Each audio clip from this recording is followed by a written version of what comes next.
राधे राधे। आज मैं श्रीमद् भगवद गीता यथारूप के दूसरे अध्याय से 18वां श्लोक हम सब के कल्याण की प्रार्थना के साथ पढ़ूंगी। ओम श्री परमात्मने नमः। श्रीमद् भगवद गीता अथ द्वितीयोऽध्यायः। अगर मुझसे पढ़ने में या समझने में कुछ भी गलती हो जाए तो मैं केवल भगवान की ही बालिका हूँ, ऐसा जानकर प्रभु मुझे बहुत क्षमा करें।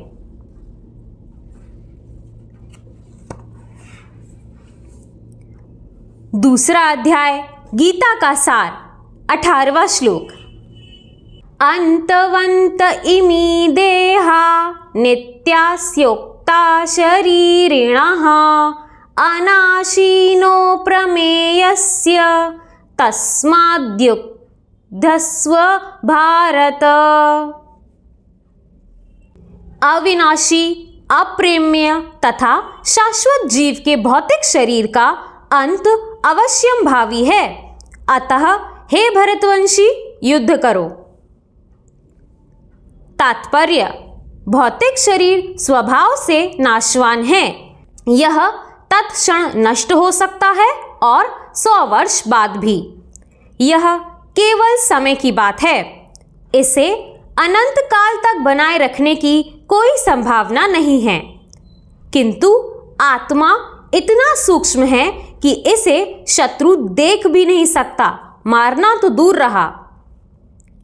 जैसा कि पिछले श्लोक में कहा गया है कि यह इतना सूक्ष्म है कि कोई इसके मापने की बात सोच भी नहीं सकता, अतः दोनों ही दृष्टि से शोक का कोई कारण नहीं है, क्योंकि जीव जिस रूप में है ना तो उसे मारा जा सकता है और ना ही शरीर को कुछ समय या स्थायी रूप से बचाया जा सकता है।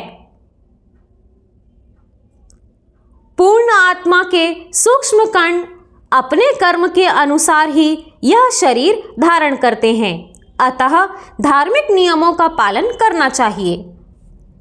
वेदांत सूत्र में जीव को प्रकाश बताया गया है, क्योंकि वह परम प्रकाश का अंश है। जिस प्रकार सूर्य का प्रकाश सारे ब्रह्मांड का पोषण करता है, उसी प्रकार आत्मा के प्रकाश से इस भौतिक देह का पोषण होता है। जैसे ही आत्मा इस भौतिक शरीर से बाहर निकल जाता है, शरीर सड़ने लगता है, अतः आत्मा ही शरीर का पोषक है।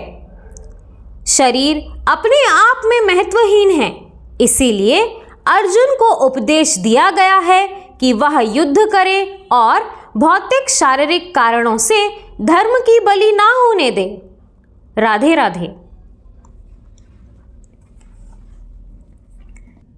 दोस्तों, इस श्लोक में फिर से यही बताया गया है कि हम शरीरधारी आत्मा हैं। हमारी आत्मा उस परमात्मा का एक अंश है। जिस तरह मंदिर की सीढ़ियां भी हमारे लिए पूजनीय हो जाती हैं, क्योंकि मंदिर में हमारे भगवान विराजमान होते हैं, उसी तरह परमात्मा का आत्मा रूपी अंश हमारे इस शरीर को धारण किया हुआ है। इसीलिए अपने शरीर को स्वस्थ रखना और पवित्र रखना हमारा कर्तव्य है, और इसीलिए अपने इस शरीर से किसी भी तरह की गलत क्रियाएं करना और उन क्रियाओं में आसक्त होना वर्जित बताया गया है। इसी तरह भगवान की कृपा हम सब पर बनी रहे। राधे राधे।